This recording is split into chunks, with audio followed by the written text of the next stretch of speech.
you know what I'm saying, what's going on, and, you know, the talk, whatever. That's the reason why I said I got Jeff. I want to talk. I ain't never seen you in no interview like speak on John Burr South or Lil Jeff. You know what I'm saying? Why not? I feel like just not even on no super manly shit or nothing like that. I feel like personally, I wasn't raised by like victims or men with like really touching feelings or like, you know what I'm saying? I wasn't raised by those type of men. I wasn't raised by the dwellers. I was raised by men that always said, keep going, no matter what, go forward. Cause you gotta understand, my mom got 11 kids. My daddy, he couldn't sit and be in his feelings about certain things because he still got 11 people to feed. Plus my mom, plus. Welcome to Deeply Disgusted.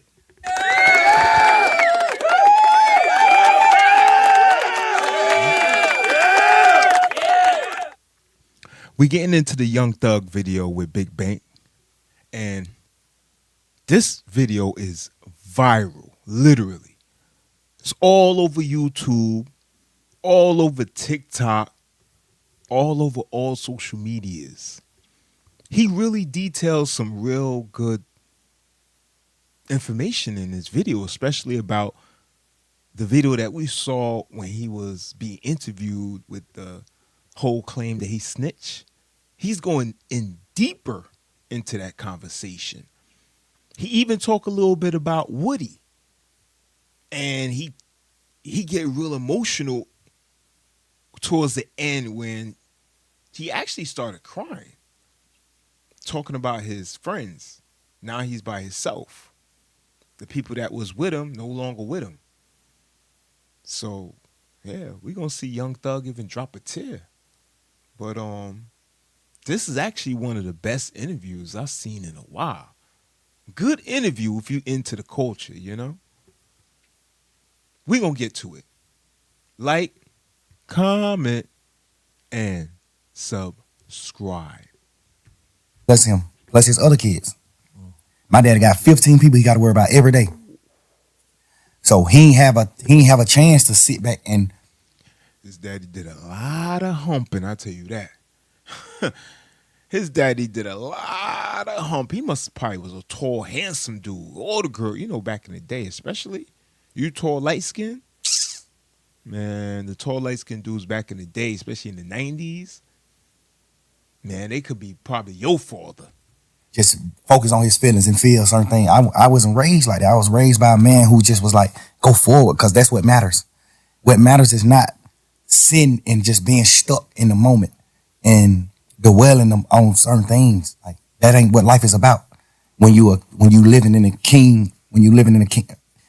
as a king, it's about going forward. I think I did that so much to the point where I forget to speak about certain things.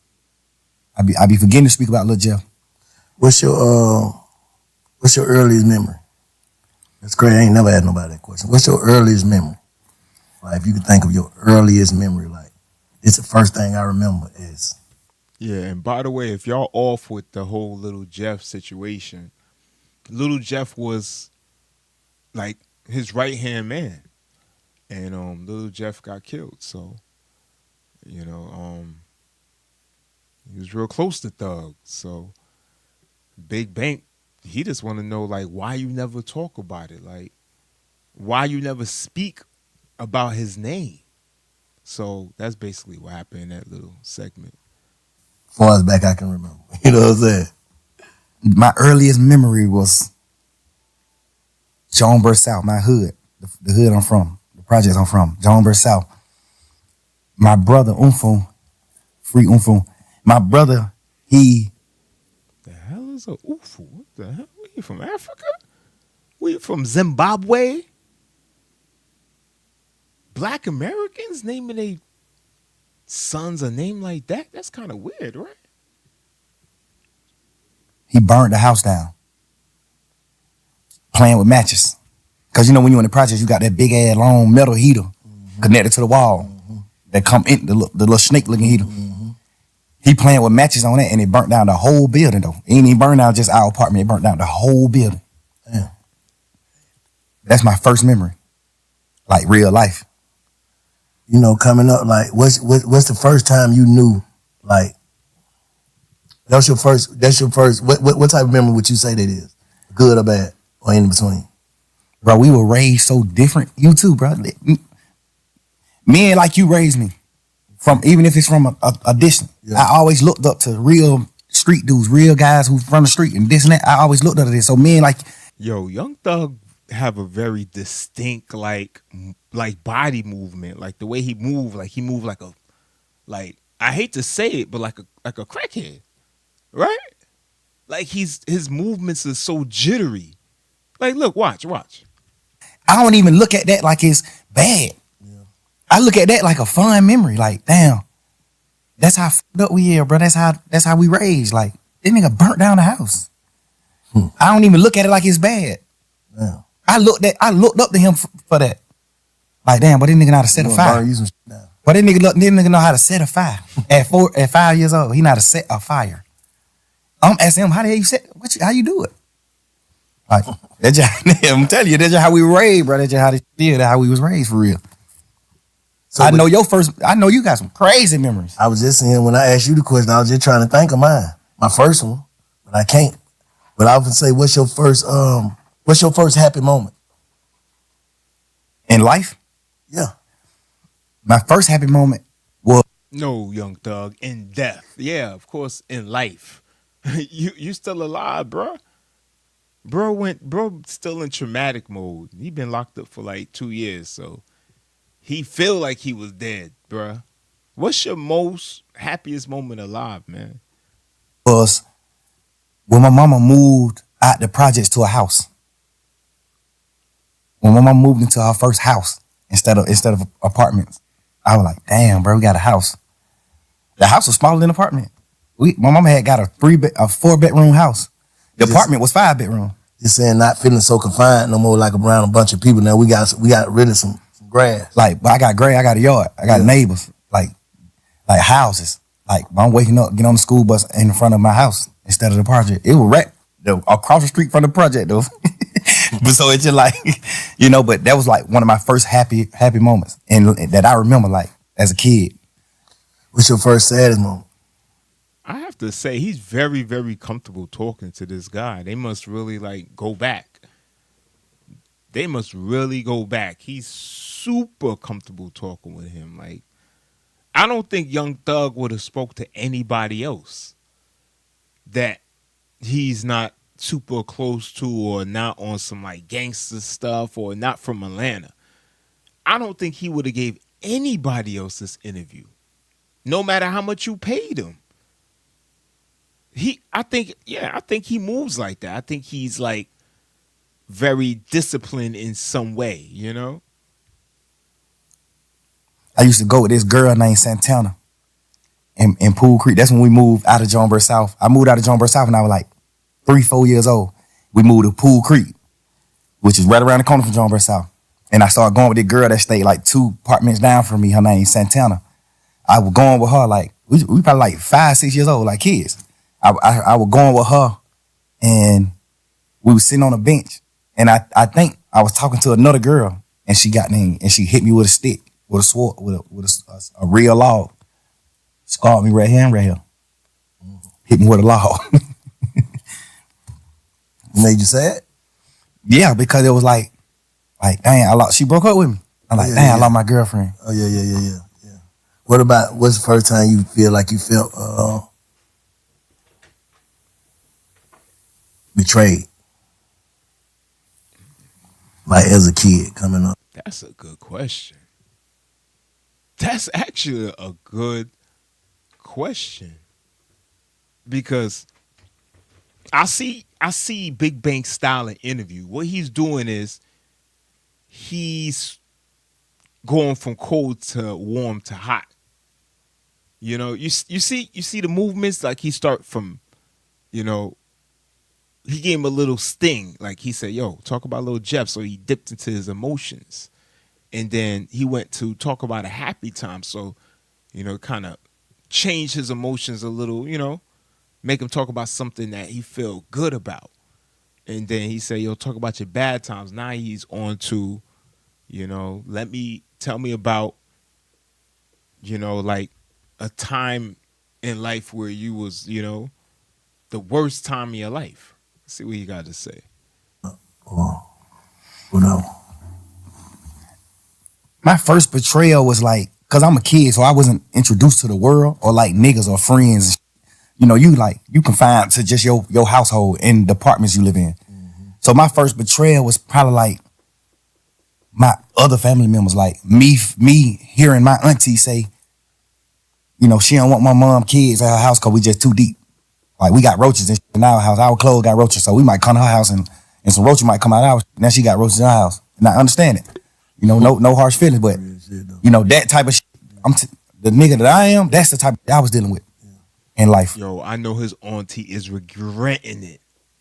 I know his auntie is. He's a multimillionaire, taking care of the family.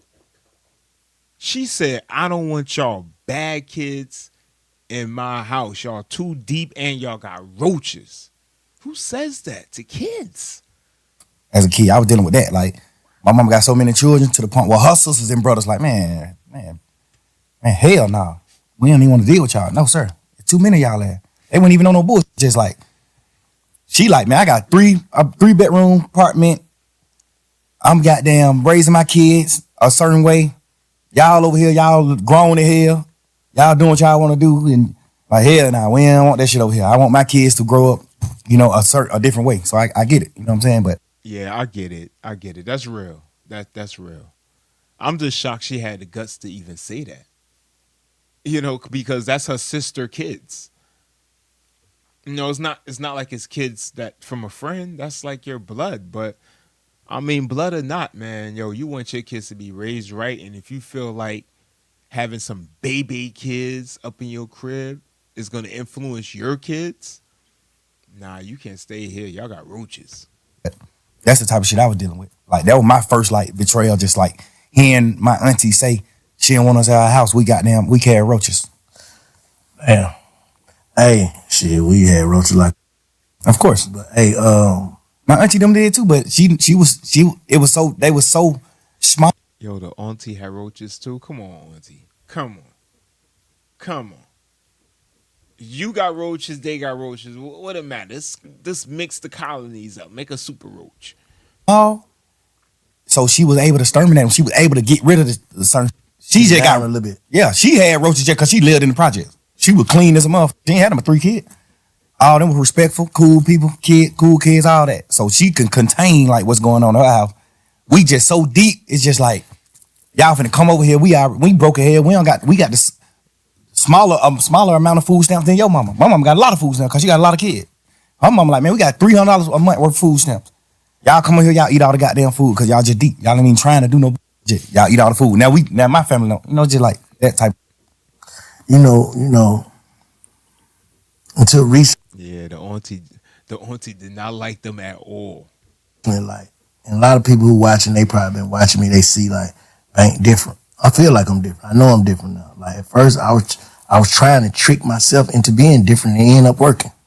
You get what I'm saying? So, Yo, to be honest with y'all, I don't even know Big Bang's story. Like, who is he really? Like, I never really did no research on him, but I know a lot of dudes in Atlanta like respect this dude, and the most thing I know about him is when he was in that movie. I forgot what it was. I think it was like a pimp. And he was in Atlanta. It was a dope movie. I mean, I liked it. I think it was called Superfly. I started realizing certain like, damn, man, this how you felt about this, or this what shaped you, or this what made you start to think like this, and this what made you, you know what I'm saying? Like, so how do you think Lil Jeff impacted Young Thug? A few things. It was a few reasons. A few things like from me being Lil Jeff impacted Young Thug. Like some of the shit that I just spoke on. Like that made me like love people more because I seen like some parts of my family like not having the gratitude and like love that I wanted as a kid. Like I actually love my auntie. I actually love my cousins from my auntie kids. I actually love them. And my mama, we were so deep. My mama always taught us like love, bro. Y'all supposed to be with each other. We'll never go against these folks. Love, you know. So those type of situations impact the impact Lil Jeff to Young Thug. Just like I'm telling you, you got to think. My mama got a 5-bedroom apartment. We 11 deep. All 11 of us live in 5-bedroom. So I'm sleeping in the same bed with 4 other people. The 4 youngest kids my mama got sleeping in one bed. Then the middle 3 sleeping in 2 beds in their room. They got 2 different beds in their room, in one room. Then the other, it's like that. So I grew up off of like, you gotta love one another. We ain't had nothing. We was literally them there junkies. Like, we ain't had nothing in the world. We did. Junkie. Okay, I think he's trying to correlate it with the reason why he got so close to little Jeff is because the way his mother raised him. His mother raised him to love everybody. Like, you know, besides just like your brothers and sisters, his mother taught him how to love everybody. So what he's trying to say is when he finally met somebody outside of like his brothers and sisters, that was little Jeff, and he brought little Jeff close to him. Like, that was like his right hand man, and you know it hurts. It hurts. I'm telling you, when Mean bomb, not junkie. like not junkies, but like bombs. Yeah. You know what I'm saying? Yeah, like junkies. Yeah. Like Told you he a junkie. Fucked we don't up. got nothing. Like I wear my sister clothes Yeah. to school. Whoa! What? Well, I knew it. I knew it, y'all. I knew it. I knew it. The first time I saw Young Thug in a dress, I said, yo, that's probably some psychological issues from a child. That's some type of psychological, something happened to you. Because that's not normal. It's not normal for you to put on high heels with your toes showing, with tight booty pants on with holes in it. So you showing dudes the hair on your legs, and you have a pink belt with a blouse, and you showing like your nipples with, and he had makeup on, y'all. Makeup. My sister then I got to drop out of school just so I can wear her clothes, and people don't know that I'm wearing her clothes. That's what I'm saying. How them circumstances, like, in what way did that, like, what did it make you feel like? It made me feel like I just wanted.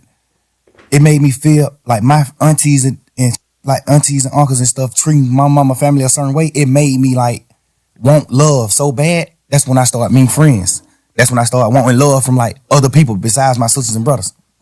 I started like, Damn, I'm good. What I just said. I ain't even really see this part. I started trying to get love from my friends. I started getting, you know what I'm saying? Like, it just made me just seek love. I started seeking love because I wasn't getting love from like certain parts of my family. Yeah. It shaped me in that way. And then a few more ways, like I watched my brother die in front of me. You know what I'm saying? Like, I watched my brother die in front of me, bro. 8, 9 years old, little boy. Kid. What happened? He got killed. My brother got killed on Deal Avenue. My brother ended up doing some gambling. He stopped Uncle from gambling, and then he kind of slapped Uncle around like, yeah, Uncle was like 11, 12 years old. Look, he was a kid. He gambling with some grown ass men though. So he go up there to stop my brother from gambling. Then he started gambling. He ended up winning all the money. So when he leave, one of his friends goddamn call him and tell him like, bro, don't come back up here. These niggas they gonna take the money back from you if you come back. Cause my brother was like, shit, I'm finna go home right here. I'll be right back. Y'all niggas don't stop gambling. I'll be right back. So he walked down the street to the house and his friend called him like, man, don't come back up here. These niggas goddamn whoa. Which some people will look at like, nah, that ain't no, that's real niggas. But he knew my brother. He was my brother best friend. He knew my brother. Gangsta, he's standing on that off top. You tell my brother some niggas finna do something to him, don't come back. He going right back. Cause the thing about it, he wasn't even coming back. He had won all the money. He won like 9,000. This was little kid shit. He won like 9,000. His friend knew he wasn't coming back. Like, he like made him come back by telling him a nigga finna, like, he gonna rob him. So he go right back up there and shoot a nigga. He go right back up there. Hey, Ty. Who you just called me and said a nigga said they gonna rob me? Who you said gonna rob me?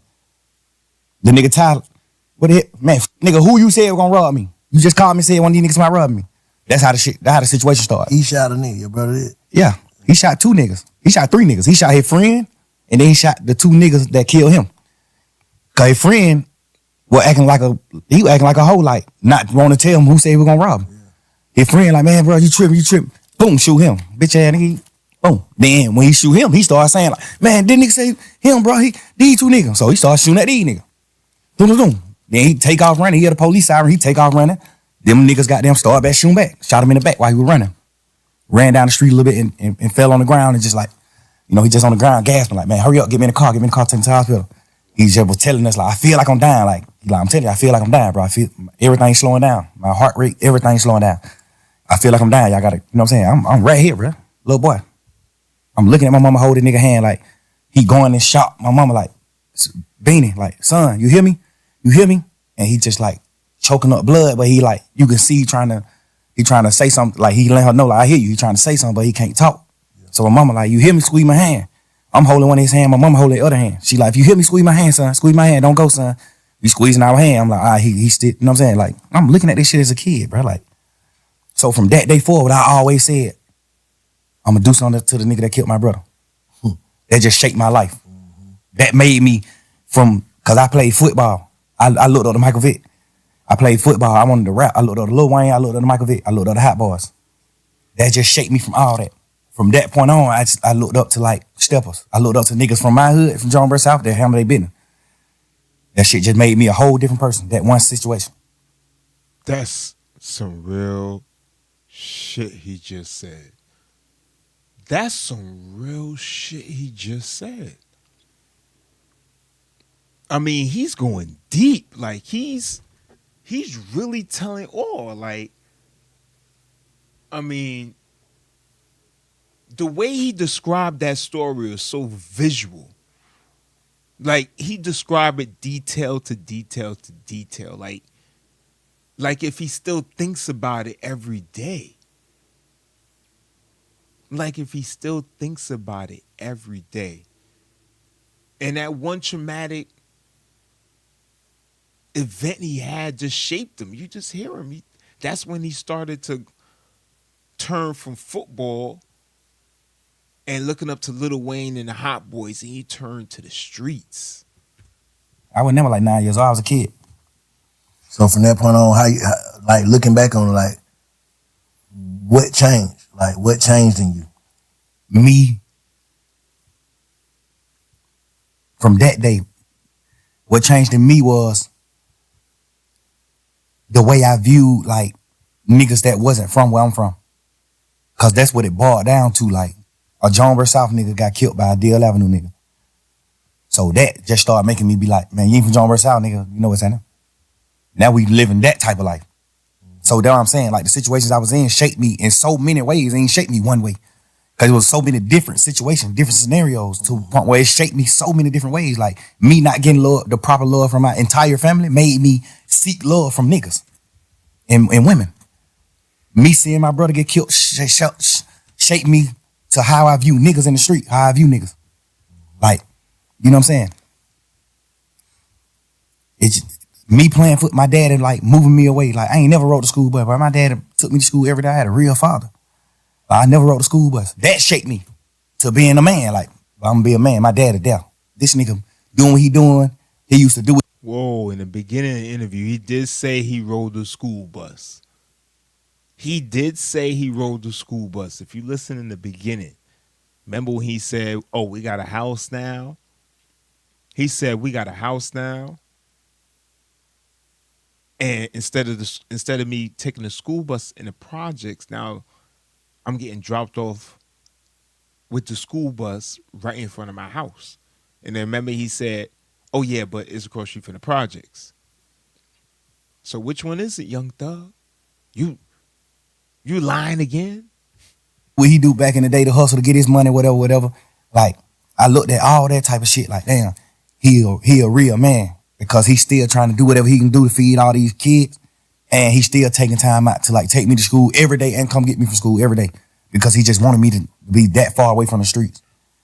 You know what I'm saying? Like that shaped me in a different way to being the dad that I am to my kids. That shaped me in a different way. You know, just so many different scenarios just shaped me. Like I look at my mama cry every year on my brother's birthday, bro. That nigga died 3 days before my birthday. His funeral was on my birthday. Like, nigga, I remember my 10th birthday, a funeral. I'm going to a funeral. That's why he remembers it so visually. It's because his brother died on his birthday. So every time his birthday come up, he think about his brother. That's why he described. I'm like, what? How can you describe that so detailed? I understand he was there. I get all that. I understand he was there. I understand he was in the back seat. I get he was holding his hand. But he was such a young boy. You know, it had to be another connection, and that's what it is. His brother died on his birthday. On my 10th birthday, bro. My brother, who just told me before he left out the house and died, I'm gonna give you $100 for your birthday. I'm looking at that. Like, nigga, I still wake up right now today. I still want my $100 from my brother. Can't get it. It just certain shit just shake me certain way, bro. Just, you know what I'm saying?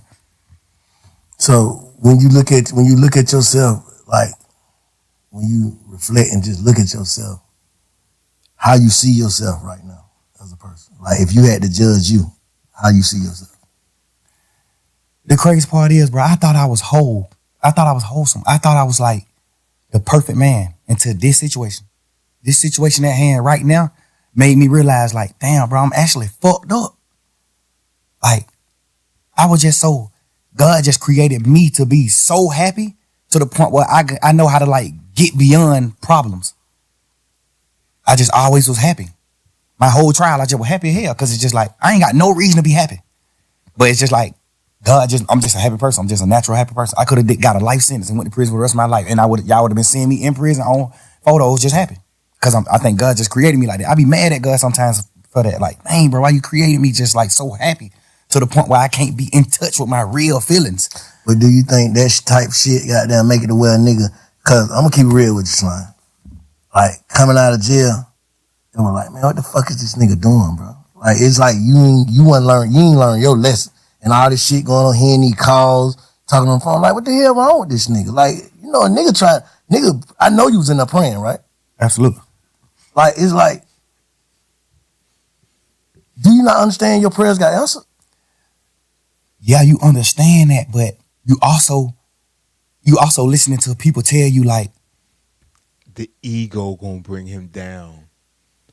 I think the ego's gonna bring Young Thug down. For real. I think that's gonna be his downfall.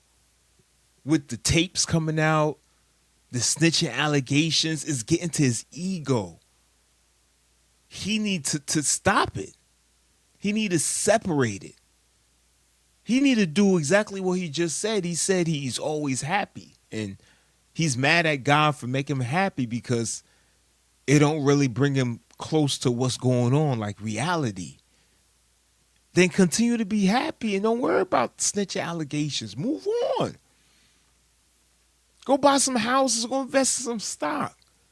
Go travel to go. Well, he can't really travel, but I mean, go travel to New York. I don't know. Your blessings has been answered, Young Thug. Stop it. You won. You don't understand that you won? You don't get it? You could have lost. You could have lost.